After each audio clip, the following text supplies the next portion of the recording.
Свежий взгляд на развитие экономики в регионе. 15 января региональное министерство экономики по поручению главы Ингушетии планирует провести конференцию «Экономика Ингушетии. Успехи, проблемы и дальнейшее развитие». Программа конференции расписана на весь день и будет состоять из 3 рабочих секций. Механизмы стимулирования развития экономики, инвестиций и проблемы модернизации, инновационная деятельность и меры развития структуры. Основная задача конференции – разработка свежих идей.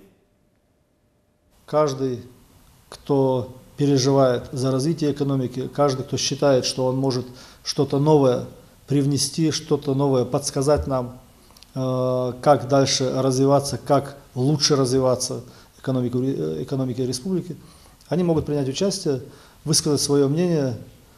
Это не будет конференция в форме, к примеру, отчетов и так далее.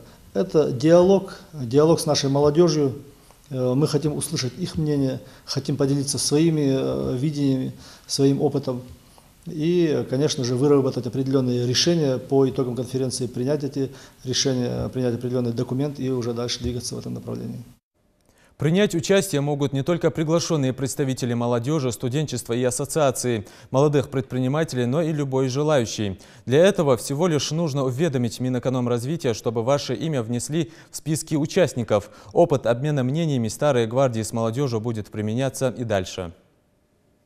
Вот сейчас у нас первая конференция вот такого формата и такого масштаба. Конечно же, я думаю, все-таки правильно будет повторять такую конференцию. Мы увидим результаты этой конференции. И дальше, я думаю, все-таки нужно будет повторять. Да. Нам очень важно услышать именно, что думает в этом направлении наша молодежь. Это, опять же, наше молодежное правительство, это наши молодые предприниматели.